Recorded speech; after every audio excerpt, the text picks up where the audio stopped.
I'm Arons-Mele, and this is The Anxious Achiever. You know, if I had to call you, I probably would try to avoid calling you. Not because I don't like you, but because sometimes I have social anxiety. And indeed, a lot of us do. It's the most common type of anxiety. Our culture seems to value someone who can instantly own the room, right? Extroverted, smooth, right? Not someone who, as the title of my first book can attest, hides in the bathroom. And I'm here to tell you that that is just stupid. Any given cocktail party, networking event, social event, your kid's soccer game that you go to, a good amount of the people are going to be feeling anxious about how they look, how they talk, and are going to think they're being judged. But social anxiety for some of us keeps us from living our best life. It keeps us hiding. And today I have Dr. Ellen Hendriksen, who is an expert on social anxiety. She wrote a great book called How to Be Yourself, and she teaches at Boston University's CARD Center. And she is here to help us manage social anxiety from the everyday to the kind that really benefits from help. And we also hear from someone who's an extremely successful business leader who manages social anxiety, my friend Arvind Rajan. Arvind co-founded and led Cricket Health most recently to a very successful exit. So he'll tell you how he succeeded in business while also sometimes wanting to hide in the bathroom. So many of us have anxiety, and it can happen in many different ways. But fundamentally, that anxiety is maintained through avoidance. And avoidance can occur in two ways. So there's overt avoidance, where if we think nobody at the party is going to talk to us, or if the meeting is going to be awkward if we say our idea, we'll stay home or we'll stay silent. That avoidance maintains the anxiety because we never get to learn that the worst case scenario that we imagine doesn't always happen, and that really we can handle some of these blips and bloops that occur when we interact with our fellow humans. Avoidance can also be covert. We might show up, we might do the thing, but perhaps we keep our lives really close to the vest. We don't talk about ourselves. Or maybe we just run into the meeting right when it begins and then leave right when it ends so we don't have to mingle and do small talk. Never done that. Never done that. No, me neither. That's the covert avoidance. We might show up again, but not fully engage. We might keep ourselves safe with some metaphorical blinders. Is there something in particular about social anxiety that makes it, I don't know the right way to say this, more learned maybe than other kinds of anxiety? Yeah, because social anxiety fundamentally is this belief that there is something wrong with you, and that unless we conceal and hide that perceived fatal flaw, we will be revealed and everybody will judge and reject us. And so if we, along the way, mistakenly or through a bully or through critical parents or through a lousy teacher, have learned that we are stupid or awkward or nobody wants us here or a loser or any of these, terrible things that our brains just latch onto and hold onto for years and decades, then we are going to work very hard to conceal that perception. I want to emphasize that word perception because in social anxiety, whatever the reveal is fundamentally not true. Or it may be true to a tiny degree, but not to the extent that our brain is yelling at us. Perhaps we do tend to go blank in conversation with strangers, but with social anxiety, it is not to the degree or with the feared consequences that we think. I think that's really important, and I'm always trying to remind myself, as someone who sort of lives in the world with social anxiety, that we are not in middle school anymore. Right. Although I'm 43 years old. Yes. I want to talk through some terminology. Please. We touched on this, but let me ask you again, what is social anxiety and why is it different from regular anxiety or other kinds? Sure. When people ask me about quote unquote regular anxiety, usually what they are talking about is worry. As a clinical psychologist, I would call that generalized anxiety. It's when we worry unproductively about everything and may end up jumping from topic to topic. We could wake up and begin with, oh, I have a headache, and then jump to, oh my gosh, well, maybe that means I have a horrible medical disorder, and then jump to, well, then how will my children survive? And then jump to, but wait, are my finances in order? It's like being in a car that's stuck in the mud and you're pressing the gas and the wheels are turning, but there's no traction. And the gas floods the engine. Right, exactly. And then my car is going to explode. And then that is like my life. Yeah. And social anxiety is specifically, again, that fear of the reveal, that idea that there is something wrong with us. In front of other people. In front of other people, exactly. And that the consequence is being judged or rejected. How is social anxiety different from introversion? I mean, one of the things that really blew my mind is that you say the sweet spot of being an inhibited person, maybe, but a fundamentally not anxious person is being an introvert. So a not anxious introvert could leave that cocktail party without stress. I'm done. And you also say that you could be extroverted and socially anxious. So Absolutely. Unpack that. So we often think that social anxiety is a more extreme form of introversion, that they're a part of a continuum. But really, I like to say that rather than being tomato, they're more like apple and orange. They're actually really different.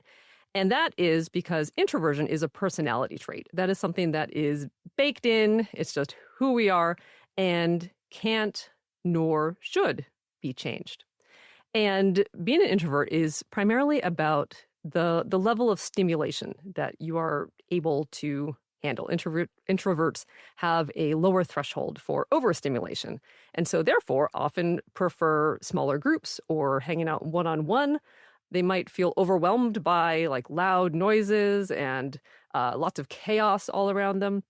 Extroverts do need to get their energy from other people. We're in America in 2019, and this is the extroverts' paradise, right? Extroverts thrive in our culture. But yes, I part of my book, How to Be Yourself, and part of my message is that nothing is wrong with you, that you are enough as you are, even if your social anxiety is telling you otherwise. Let's dive into work, because Sure. I my last sort of terminology question is specifically how social anxiety would affect us in the workplace, which work can be really social. It can be very performative. It also has a lot of sort of coded behavior. You have to know what's okay and what's not, and every office culture is different. So talk us through how social anxiety might manifest at work. Social anxiety can look very different in different people at work. So let's take a presentation, for example. There are many people who would rather die than public speak. And so just any kind of standing up in front of a group and speaking might be extremely difficult. Now, other people with social anxiety might really love the structure and the role of presenting. If they have a PowerPoint presentation and have practiced, then they might thrive there because there is no uncertainty. Uncertainty is what drives anxiety.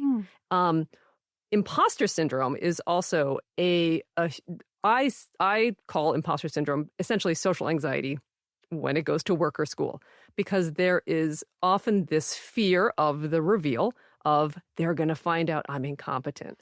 They're going to find out I'm stupid. They're going to come in and put their hand on my shoulder and say very gently, excuse me, mistakes were made, and usher me out.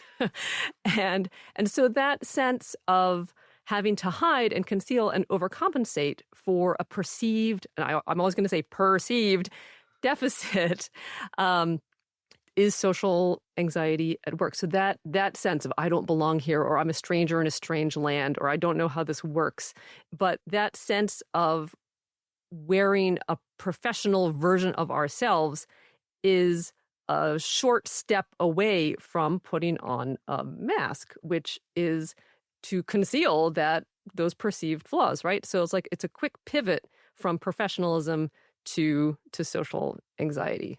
You also say, though, that there are some upsides in a professional context to having social anxiety. And why would it be a strength at work or in the interpersonal play at work? Sure. So social anxiety is a package deal. So it comes bundled with some actually really awesome traits, like especially conscientiousness. It also comes with increased empathy, ability to listen. I found this odd, but an ability to remember faces comes bundled with social anxiety. I'm not sure why, but Hmm. but I want to go back to the conscientiousness. So conscientiousness is essentially like being responsible, being dutiful, being thorough, everything a boss would want in an employee. So folks with social anxiety are often superstar employees. They get stuff done, they do it well, they really know their stuff. And what can happen, what can make it kind of spill over or go over the edge into not working so well is when we just put our heads down and get our work done and forget to invest the time in building relationships with our colleagues. It took me a long time before I realized that I didn't have to finish my workday feeling frustrated, drained, frustrated. Can I say that again? And unfulfilled. It doesn't have to be that way. That's the good news. And you don't need a new job to do it. Patrick Lencioni, who is author of the legendary book, Five Dysfunctions of a Team, and more than a dozen other bestsellers, created the Working Genius Assessment to help you pinpoint the kind of work, the tasks at work that give you energy, and the kind that drains your energy. Over 1 million people, including me, have taken it. It's simple, it's effective, it's affordable, and if you take the assessment today and you use the code Achiever at workinggenius.com, you'll get 20% off. I had Patrick Lencioni on the show, and he's a neurodivergent leader. Yes, he is. And he's very open also about his former existence as an anxious achiever. But Patrick credits what is now Working Genius with the change in how he works, a workday that finds him playing to his strengths and not doing the things that no matter how hard he tries, he's never going to be good at. So check out the Working Genius assessment and get 20% off with the code Achiever at workinggenius.com. That's workinggenius.com. Shopify is the commerce platform behind millions of businesses around the world and 10% of all e-commerce in the US. I use it. I have this one incredible cashmere throw wrap, and it is something that I buy for the people I love in my life and professional colleagues, friends. It's just like giving someone a warm hug. And when I buy it, because I've bought it many times in different colors, when I see that purple Shop Pay button up top, I know that my transaction will be secure and easy. That's Shopify. And if you're a seller, Shopify is having like a design studio, a marketing partner, and a sales expert in your pocket. It has world-class expertise in everything from managing inventory to international shipping, processing returns, and beyond. It accelerates your efficiency, whether you're uploading new products or trying to improve existing ones. Shopify is packed with helpful AI tools that write product descriptions, page headlines, even enhance product photography. You can tackle all your important tasks in one place, from inventory to payments to analytics and more. You don't need to save multiple websites, try to figure out what platform is hosting the tool. It's all in one place, which means that me, as your purchaser, knows that it's all in one place and I can just click the little purple button at the top of the purchase screen. See less carts go abandoned and more sales go with Shopify and their Shop Pay button. Sign up for your $1 a month trial today at shopify.com/anxiousachiever. Go to shopify.com/anxiousachiever. And here your sales go. I remember the thrill of filing the LLC paperwork for my first business in 2009. I felt legitimate, but the truth is, I needed a lot of help. I wish that I had had Northwest Registered Agent. Northwest Registered Agent has been helping small business owners and entrepreneurs launch and grow businesses for nearly 30 years. They're the largest registered agent and LLC service in the US, and they have real people who know your local laws and can help you and your business every step of the way. From paperwork, your operating agreement compliance, to website and contact information, all the things that help you create your business identity, right? These are the things that say to the world, hello, I am a legitimate business open for business. Northwest gives you access also to thousands of free guides and tools and attorney-drafted documents to help you run your business with confidence and with privacy. You can sign up for a free account to begin managing your business with lawyer-drafted operating agreements, bylaws, resolutions, membership certificates, bills of sale, and more, all in one place, all at no cost. And with Northwest, privacy comes standard. Your data is never sold, and all services are handled in-house under their privacy by default promise. Don't pay hundreds or even thousands of dollars for what you can get from Northwest for free.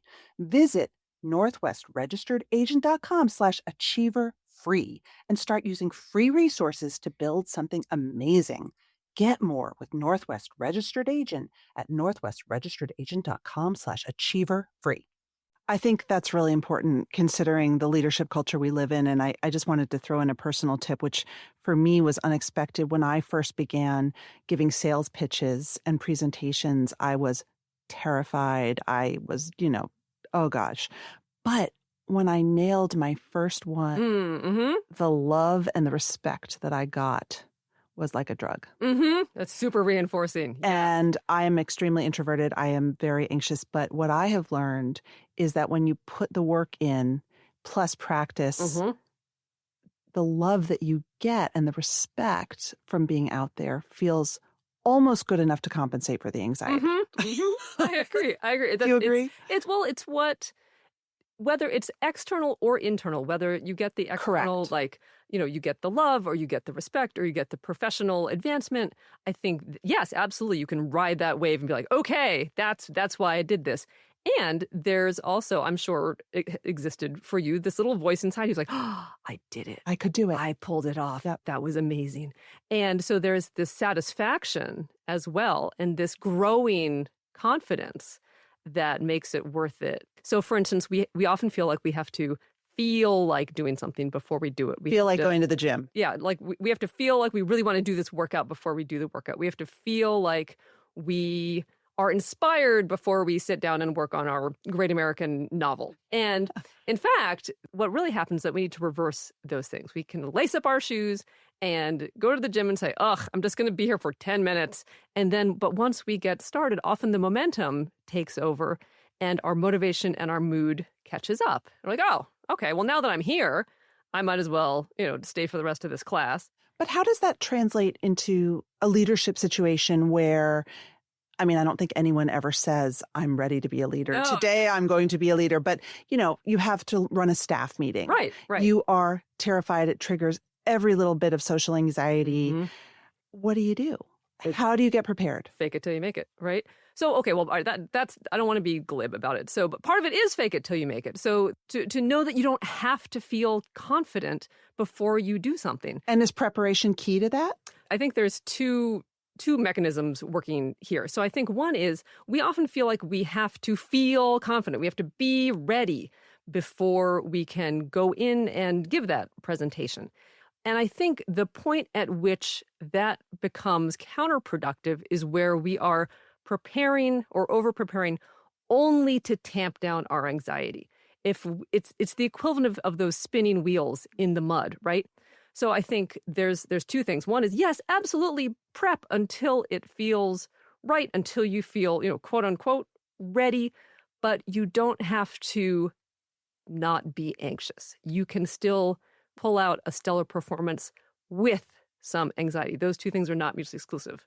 But I want to talk about shame and the reveal because in my experience, shame is at the root of so much anxiety. Shame is something is wrong with me. Guilt is I did something bad. Shame is I am something bad. So I think many of us out here will have experiences at work where we did mess up. Of course. You walk into we are human. Right. You walk into the staff meeting and it's a disaster. And guess what? Some people do think you're not ready. Yeah. I will never. Some people do judge you. Yeah. That's right. I will never forget in one of my first leadership roles, I was woefully underprepared. I had the technical know-how. I had none of the management or life experience. And literally, I was so I was ashamed because people told me or told my boss, she's not up to the job. Why did you give her the job? And he told me. Okay, so how do you recover from that when the reveal is people don't think you're worth it? You aren't ready. You shouldn't be there. You are bad. So clearly you recovered. I had to take several years. Sure. One way you can look at that is, and yes, it hurts. I want to validate that is painful. And at the same time, you can look for the opportunity in that and examine where you have room to grow. Like what do you need to work on? But if you don't have inherent confidence, I mean, so this is where I struggle, because I believe in the methodology of do it and the confidence may follow. But I think also what can be really hard, especially if you're younger in your career, if you are the only in a room, which we'll talk about in another episode. I am the only African American. I'm the only woman. I'm the only whatever. And you get hit with the shame bomb. Where do you get the reserves from to brush yourself off and do it again? That's a big question. That is a big question. And listeners, I'd love to hear your stories. So I can guarantee that you are not the first or only person in that room to have bombed. And that this is where connection to other people, connection to your coworkers can come in. You can, after that meeting, search out your work friends, perhaps together, perhaps one at a time, and talk about that. And I guarantee you're going to get stories that are extremely validating and extremely normalizing. That, like, oh my gosh, that happened to me last year, and this is what I did. Or, oh, with this particular project team, what you can do next time is XYZ. And so you can get this combination of validation and normalization and support and strategy from just talking with the people who are in the same boat as you, or the people above you who have been in the same boat. Absolutely. And I'm quite often poo-pooing mentorship because I just think it's overblown. But I think that a situation like this is a situation where someone in a mentorship role can really step in and say, it's okay. The world will not end. Yes. Give you some perspective. I also will say that 15 years on from some of the most powerful shaming in my career, I still think that I overcompensate. And I also want to normalize that I think everybody overcompensates in some way. Yes. I think, I've had to let go of over-preparing, like having those word-for-word answers spelled out. I think we all overcompensate in some in our way. Right. Absolutely. One of the things that I really love about your approach, Ellen, is that you're super, super practical. So can you talk us through, you have sort of a 4-part process of sort of coming to grips with your social anxiety and living through the fear. So fundamentally, you have 2 buckets of tools when it comes to social anxiety. The first bucket is change. And so to mix my metaphors, that is when you climb into the ring with your social anxiety and you go a few rounds. The second bucket of tools is acceptance. And that is when, rather than climbing into the ring, you watch calmly from outside the ring as your social anxiety throws haymakers at you. If you're going to go the change route, that is when you need to figure out what's going through your head. What do you say to yourself? How do you talk to yourself when you're feeling socially anxious? So if you're in say a reception and you're feeling anxious, what are you afraid people are going to see? Or like what's the feared outcome? Are you afraid people are going to laugh at you? Or are you afraid that you're going to go blank when you're talking? Like what's going on? Fill in the blank. Anxiety is vague. Something bad is going to happen. Everybody is going to hate me. But when we narrow it down, when we try to specify it and say, well, everyone's going to point and laugh, then we realize, oh, wait, that's actually not even realistic. When we specify, we can argue back to our thoughts much more easily. Another way to try to change the thought is to think, what are the odds? Like, really, what are the odds that this horrible thing that I'm imagining is going to happen? What are the odds that I'm really going to vomit in front of the board of directors? Like, that would be catastrophic. That would be bad, but the odds are probably low. A third step is to say, what would I do? How would I cope? And when we have a plan, because anxiety often comes in like, well, what if? What if, what if, what if? And so I will say to clients or to readers, let's answer that question. What if? What would you do? How would you cope? Who would you talk to? What resources would you gather? And so if you have a plan for dealing with that worst case scenario, that can make you feel better as well. Okay, so all those 3 steps are in the change bucket. So within the acceptance bucket, that's, I think what you mean is self-compassion. And that is speaking to yourself in a way that is firm but kind, in a way that you would talk to a friend who was anxious about this, this presentation or this networking event or this job interview, and not letting them off the hook. You're not letting them avoid and saying like, oh, like you're nervous. You really don't have to do this. It's okay.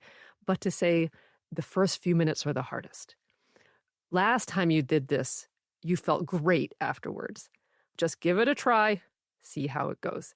And so those comments where you talk yourself through in a understanding way can be very powerful. You can't grow and heal in a punitive environment. And so many people will talk to themselves with tough love, right, but really that holds us back. That harsh criticism doesn't let us move forward. But if we talk to ourselves with kindness and compassion, not letting ourselves off the hook, but encouraging ourselves to try hard things, that can be where the magic happens. Dr. Ellen Hendriksen, thank you so much. Where can we find you? Absolutely. You can find me at ellenhendriksen.com, and you can find my book, How to Be Yourself, Quiet Your Inner Critic and Rise Above Social Anxiety. Thank you very much. Thank you. Think of a workflow that you execute every week, and you wish you could just not do it, that it could run itself. With Notion's new custom agents, you can consider, like those weekly status reports, handled. A status update agent can automatically scan your progress each week, synthesize key updates, and compile them into a report. Can even send it out to your team. If you create a lot of content or you're busy or you're traveling and you still have to handle all the correspondence and the report outs and the follow-up, your brain can feel like it's in a gazillion places at once, whether or not you're an anxious achiever or you have a busy brain or you're neurodivergent. I love Notion. It keeps me organized. I love that I can just look at a calendar and see what's happening when. And now with custom agents, it's like having another team member to do things that, frankly, I find annoying. Notion is an AI-powered connected workspace for teams. Notion brings all your notes, docs, and projects into one space, and it just works. It's seamless, flexible, powerful, and it's fun to use. And I hate tools, but I like Notion. And with AI built right in, you spend less time switching between tools and apps and more time creating great work. And now with Notion's custom agents, the busy work that used to take hours, or let's face it, didn't actually happen, runs itself. So you can try custom agents now at notion.com/achiever. That's all lowercase, notion.com/achiever, and try custom agents today. And when you use this link and promo code, you're supporting the show. So that's notion.com/achiever. I'm very lucky in that I live in a house full of computer nerds, and they wouldn't let me take my laptop and my data out in the world unprotected. Going online without ExpressVPN is like driving without car insurance. You might be a great driver, but with everyone who's on the road today, why take that risk? Everyone needs a VPN. And this is what I have learned from the nerds in my household. Every time you connect to an unencrypted network, in cafes, hotels, airports, etc., your online data is not secure. And any hacker on the same network can gain access to and steal personal data like passwords or bank logins or credit card details. And honestly, it doesn't take much technical knowledge to hack. I bet the people in my house know more than a basic hacker, right? It just takes some cheap hardware. And your data is valuable. You know this.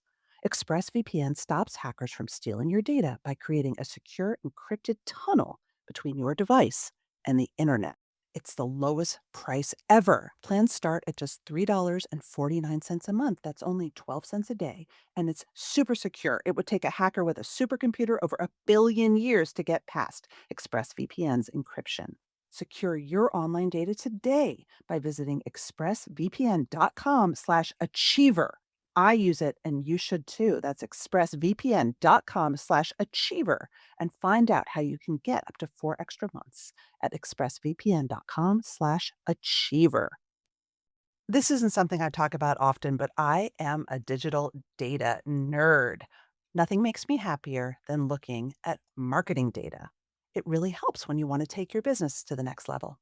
So, meet Brevo, the all-in-one marketing and CRM platform built to help you connect with customers, boost engagement, and grow your business smarter. With Brevo, you can manage all your customer interactions in one place. You can nurture leads, which is actually really, really important. With the built-in CRM, reach your audience through email and text and keep them coming back with powerful automations and workflows. And you can use Aura, Brevo's AI assistant. Aura helps you be smarter. It helps you make personalized content and optimize send times and analyze performance data to help you improve your strategy in real time. And of course, Brevo offers really cool advanced analytics and seamless integrations and the AI driven personalization you need to create great multi channel campaigns that hit the mark every time. Get started for free or use code Achiever50 and you can save 50% on starter and standard plans for the first 3 months of an annual subscription. Just head to www.brevo.com/achiever and you can take your marketing further. I'll see you in the spreadsheets. I wanted to talk to Arvind Rajan, who I've known for many years. Arvind spent 6 years at LinkedIn in a variety of senior leadership roles. He led LinkedIn's entry into new markets all over the world and developed the company's China strategy, so he knows how to network. Arvind now runs Cricket Health, which is a healthcare company that provides comprehensive care for people with advanced chronic kidney disease and end-stage renal disease. He's a Silicon Valley pro, and I remember being a little shocked when he told me he had social anxiety. So I wanted to revisit the topic with him, both to learn where he's at now with his anxiety and also to examine a leader's role in creating or managing a sales culture that either foments social anxiety or lessens it. Arvind, I'm so happy to talk to you, and thanks for coming on The Anxious Achiever. I appreciate it. Absolutely. Well, I always enjoy talking to you more. It happens far too infrequently. I know. That's what a coast will do to you. So tell us, when did you realize that you had social anxiety?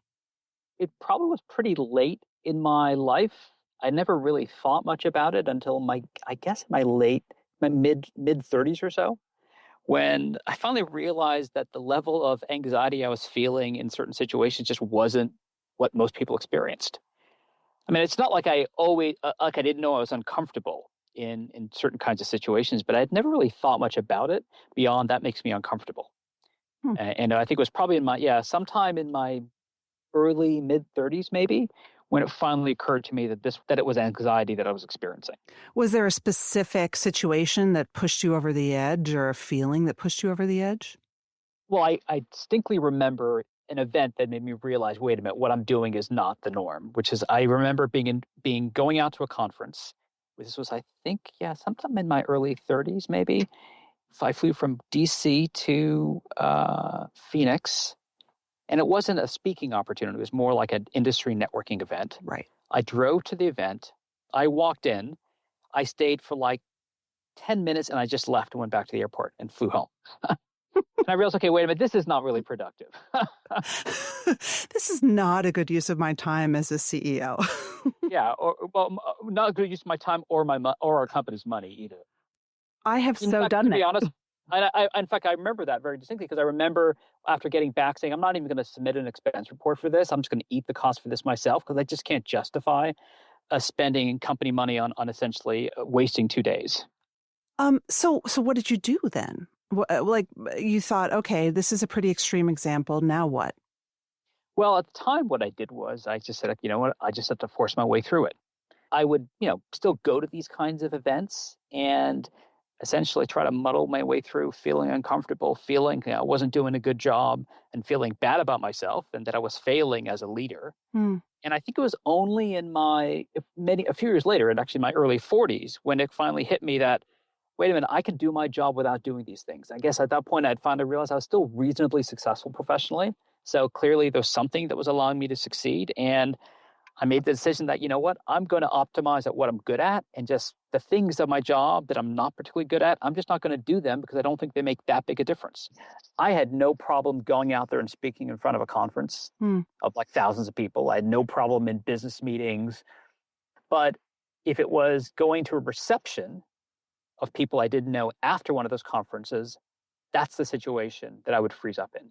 Where you didn't, it sounds like if you had a specific role at one of these, it was okay because you were working. Yeah. Exactly. If I had a role and it was clear what the expectations were of me, then I'd be fine.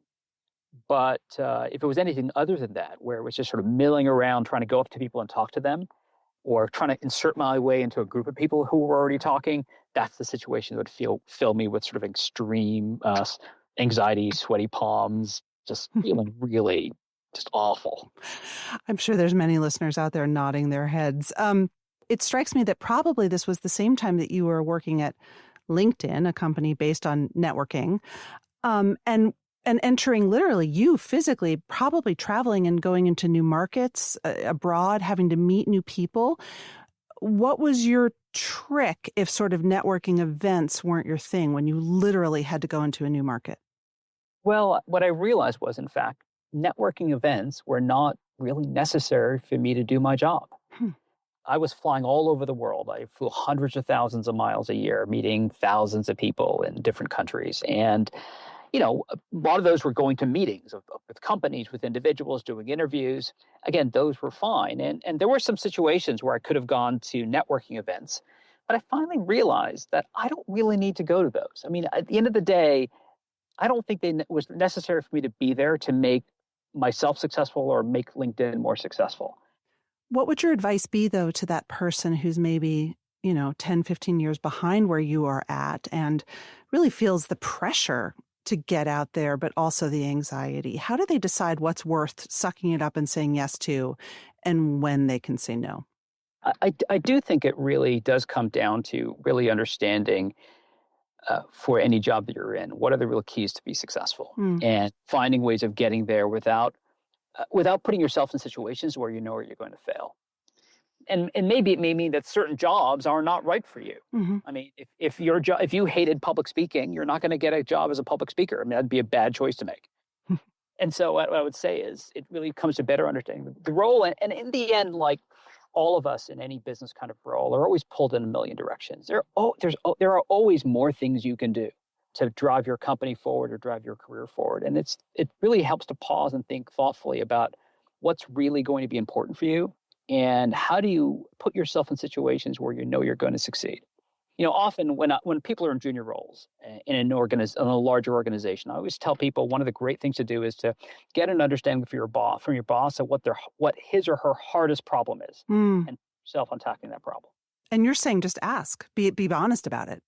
I mean, that's one of the other things too. I think as I've gotten older, I've been much more comfortable in both being acknowledging and being transparent about where my weaknesses are. I think often when people are young, at the end of the day, you're always kind of, especially if you're new in the workforce, you're always trying to present yourself as something other than who you are deep down. Like what your internal sense of your identity is often very different from what you try to project in the world. Because you think you've got to present yourself as all-knowing, smarter, more confident, blah, blah, blah, whatever it is. What's happened as I've gotten older is my internal identity has become the same as my external professional identity. Oh, that's amazing.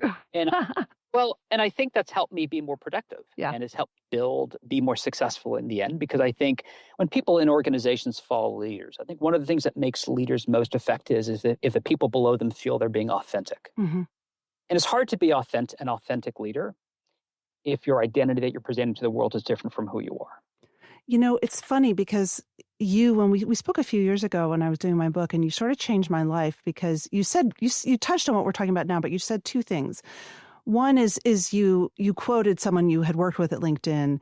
I think it was maybe a Marcus Buckingham quote, which said, we spend far too much time trying to make our weaknesses stronger rather than perfecting our skills and really focusing on the things that we're good at and like to do, which I thought was absolutely clear and great advice. And then the other thing is you said, no one's born knowing how to do Excel or PowerPoint. You learn the same way that you might learn how to schmooze a room or how to give a great speech. And anything you want to add on to that to update it? No, I definitely feel the same way. I think in the end, when you look at people and their success, I think that you find yourself getting much further along as you figure out what you're good at and really focus there, as opposed to try to focus on fixing your faults. Yeah. And I think that's generally a good rule in life. And it's a good rule also for managers with people on their team, is to really put them in situations where they're going to work to their strengths as opposed to accentuating their weaknesses. I mean, in terms of the other stuff, yeah, my guess is you can learn how to become better at certain things. But to be honest, if you put me in a cocktail reception of 1,000 people, I'm going to feel miserable. Yep. I mean, I can smile, I can learn how to not be visibly miserable, but I'm going to feel miserable and I'm not going to enjoy it. I'm going to want to get out of there as fast as I can. So for me, maybe what it is, I guess maybe the answer to how, like my equivalent of learning Excel will be, how do I do enough things there that at least tick a few boxes that I wanted to accomplish, while not spending as much time there as I spending as little time there as I want. So it might be, in fact, that there's maybe one person I want to meet there. Well, I'm going to go meet that one person. Or maybe it is that I'm going to make an appearance because it's important for me to show my face there, but I'm still going to try to get out. Well, okay, so last question. Now you're in charge. I mean, you've always been in charge, but you have cricket. As a CEO who feels this stuff, I'm curious how you manage your culture or your sales team, or if there are certain practices you've put into place that acknowledge these strengths, weaknesses, and anxieties that people on your team might have. Well, I think it begins with being honest and transparent with everyone. Yeah. So I don't think there's anyone on my leadership team who doesn't know this about me, because I'll be very direct with them. And I'll say, for example, I get often asked to join on sales calls or sales opportunities, meeting with customers, and I'm always happy to do them. But if it's something purely social, afterwards I'll say, I don't want to do that. Go find someone else to do it, and we'll talk about who's the best person for it. Because certain people, and I've worked with them, get energy from the situation. Mm-hmm. It's the exact opposite of me. Let's put them in those positions where they can do that. Like there's a guy on our sales team, Jeb. Jeb is great at that kind of thing. He's gregarious, he's charming, all those things that when I was younger, I think I wanted to be like, that I'm not. and I guess the honest answer is, in our organization, I'm comfortable with that. Well, I want to thank you so much for your time and your fantastic advice. And where can listeners learn about you and your work online? Probably the easiest place is go to my company's website, crickethealth.com, or follow me on Twitter at Rajan or LinkedIn. A lot of stuff on LinkedIn. I always like to put a plug for LinkedIn at the end. I've been gone 5 years, but it's always going to be part of my DNA. I'm sure they're appreciative. Well, thank you so much, Arvind. Thank you. That's it for this week's show. If you like the show, follow us and tell your friends. And please leave us a review. It really helps the anxious achiever get found by people just waiting for our content. I'm your host, Maura Aarons-Mele. Lots more to come in the next episode.